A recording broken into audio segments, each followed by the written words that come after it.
after a violent holiday weekend. 47 people shot, and that's since Friday. Among them, 7-year-old Amari. They have increased police forces out there, but still the superintendent is very upset about the violence here on the streets. If they do not fear the criminal justice system, if they feel repercussions from the gang that they belong to for losing the gun outweighs the criminal justice sanctions that they would be subject to, we're going to stay in the position that we're in. Then the Chicago police chief went on to say when a city has 7 killings in 2 days, including the death of a 7-year-old boy, something is systematically wrong. We're talking about Chicago. We're talking about all the violence, and this is a great place to bring in the roundtable. It sure is. And today we'd like to welcome political commentator and women's right advocate, also founder of ReaganBaby.com, Megan Barth, and former general counsel to the Democratic Party of Virginia, attorney Stephen Cobb. Thank you both for joining us again. Let's start with you, Megan. Chicago's police chief suggests the law is not strict enough for those arrested on illegal gun possession charges. What are your thoughts? Chicago has some of the strictest gun control laws in the country, and the violence continues to escalate. In order to make more laws, more gun safety laws is not going to address the core of the problem. And the core of the problem is a culture that pervades specifically communities of poverty, which are high in the African American community in Chicago. You know, I would like to see the statistics, and the latest statistics I can find are close to 70% of African American homes in the city of Chicago are fatherless. So what you have is you have a culture of young kids growing up in fatherless homes looking for male role models or counterparts, and they find them in gangs. The father of this child, Amari, that was killed, had 45 arrests. If he was in jail, he wouldn't have been the target, and his son could have been saved. So what we need here is to not just look at a Band-Aid for the problem by introducing more gun laws. We need to look at how poverty can be broken by making sure that we have a nuclear family and we have an education system that can break the chains of poverty in the inner city of Chicago, which right now the education system in the inner city of Chicago is only operating at close to a 60% graduation rate, and the charter schools that continue to try to grow to give parents choice is continually fought by the unions. All right, let me jump in there, Megan. Talking about that Band-Aid, police officers recovered 1 illegal gun per hour on average over the weekend. Still tragically, the 40 wounded, the 7 dead. Even more tragic, this is really an improvement over the 4th of July weekend in 2014 when they had 64 shootings and 15 killed. Sure. It really is a Let's sad, let Stephen talk for a minute, and then we'll get your comments, Megan. Go ahead, Stephen. Well, Miranda, it really is just a sad commentary, and it's tragic.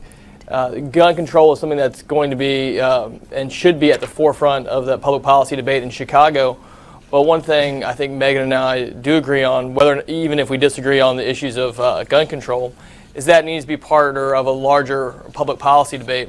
And that while I might not describe gun control and enforcing gun laws stringently as a Band-Aid, it is only one part of that sort of socioeconomic totally complex that they need to go out to combat gang violence and gun violence, not just in the city of Chicago, but across the country.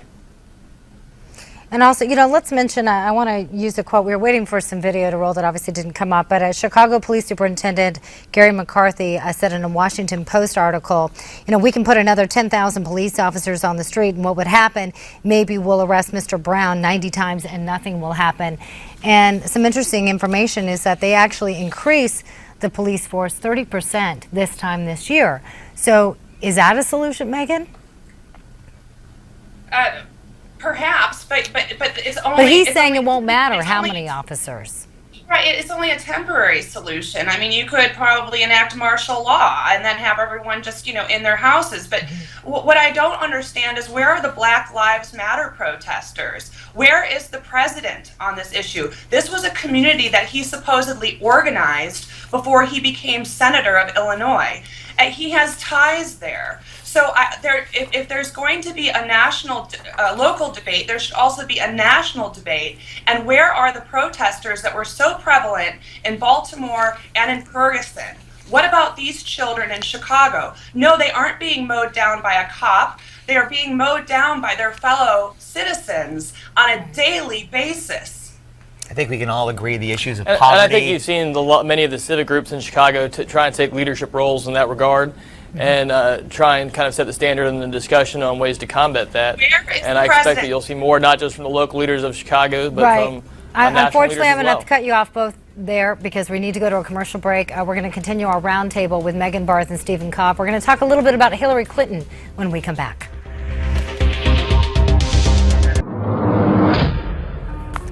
Welcome back to Newsmax Now. Thanks to Megan and Steve for sticking around. Megan, of course, is a political commentator and women's rights advocate. Steve Cobb, an attorney, former general counsel for the Democratic Party of Virginia. Speaking of Democrats, Steve, Hillary Clinton finally is going to meet with a reporter today.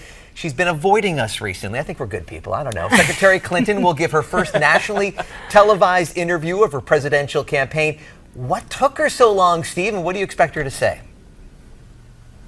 Well, I think her campaign is off to a great start. She's out there meeting voters on a one-to-one basis in small groups in Iowa and New Hampshire. This is exactly the kind of campaign that she should be rolling out there. If you remember, in 2007, 2008, the media chastised her for only doing big interviews and only having big events. And she's starting this out on a grassroots level. And there's going to be lots of opportunities to talk to the press, lots of opportunities for media availabilities and interviews. And this is the first of many to come. So I think she's doing everything right. And you'll see more of these as the campaign continues to develop. Now, Stephen, you say she's off to a good start, but a recent CNN WMUR New Hampshire primary polls shows a little otherwise. It shows Clinton holding an 8-point edge over Sanders, with 43% of New Hampshire Democratic voters backing Clinton and 35% backing Sanders. He has been gaining momentum. So let me ask you, Megan, how would you rate Hillary so far? Well, Steve says she's meeting with everyday Americans, but those everyday Americans were hand-selected and pre-selected by her campaign.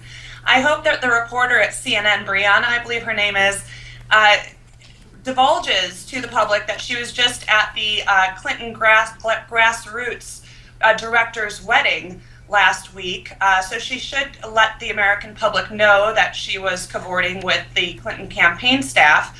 I hope that the reporter asks a more serious question than what type of flavor ice cream does Hillary like. Hillary right now is polling at a percentage of around 60% of people who believe that she is untrustworthy or a liar. So she does have an uphill battle in order to, create some confidence and some trust in the American people. So we'll see what type of questions this reporter at CNN tosses to Hillary, and hopefully it's not a softball. Ice cream is a tough answer. Well, if we're going to talk about polls, let's talk about the polls that matter, which show her winning every single Democratic caucus and primary, and show her besting every single one of the announced Republican contenders right now. But Steve, if the at election one were held point, today, make no mistake, Hillary Clinton would win. Steve, let me jump in there. At one point, she was 60 percentage points up, and now it's down to 8%. I mean, you talk about the Bernie bump. Is she going to come out more to the left, you think, as a result of what Bernie Sanders is saying on the stump? No, I think she's going to kind of stick to her policy points and follow through. This is always going to be a tough campaign. There's always going to get people who get in and sort of move those numbers around a bit, and you'll still see some movement in those numbers over the next months to come. But have no doubt, Hillary Clinton is still in a strong position in Iowa and New Hampshire and is the presumptive nominee. Megan, what does Hillary have to do during the CNN interview, other than talk about ice cream? Well, it depends on what type of questions are fed to her. But what do you think she needs? I'm sorry. No, I started to interrupt you, but you were talking about that overall a lot of the voters don't trust her. So what does she need to accomplish what should be her goal during the CNN interview? Well, her goal is going to be to, I guess, reach out, across the screen and kind of give a warm and fuzzy to those people that might be on the fence. those people that are wondering why she had her own private server, let alone a private email, which she destroyed 32,000 emails. But why did she have a private server? That's a question that's going around. What was her relationship with Sidney Blumenthal, and why was he so involved in Benghazi? How did his input influence her, her decisions on Benghazi? Why did she lie in front of 4 flag-draped caskets at the eulogy for the men that were killed in Benghazi when she knew the truth? Why did she lie? So there's a lot of questions that I have, and a lot of people that, like me, have, that these questions need to be answered. I could really care less if she likes orange sherbet or butter pecan. What I want to know is how much quid pro quo was done while she was Secretary of State, why her foundation, her family foundation, was taking tens of millions of dollars from misogynistic and homophobic countries, why she had her own private server built while she was a senator in New York, and why she destroyed 32,000 emails, which, oh, by the way, now are being released because they weren't so private. They were actually related to Benghazi. All right, Steve, I'm going to let you get the last word in here. Megan's conspiracy theories aside, this interview is undoubtedly going to focus let's on let Hillary Stephen Clinton's talk. Go ahead. presentation and vision as the next president of the United States. All right, and Steve, would you suggest to the Hillary Clinton campaign that she talks more to the media and that it is just not such a rare occurrence? I don't think frequency is an issue. I think when you talk, we want to make sure those opportunities are done with substance. And I think clearly as we get closer in time to the Iowa caucuses and New Hampshire primaries, those availabilities are going to become more and more frequent. But I don't think that there's a necessary rush right now in the coming weeks and months to increase that frequency with any great amount. All right, Steve Cobb and Megan Barth, we appreciate your comments. Obviously, a very divisive candidate. Every time you have Hillary Clinton, you're always going to get that division, aren't you? Yeah, a little polarizing. We'll be right back. You're watching Newsmax Now.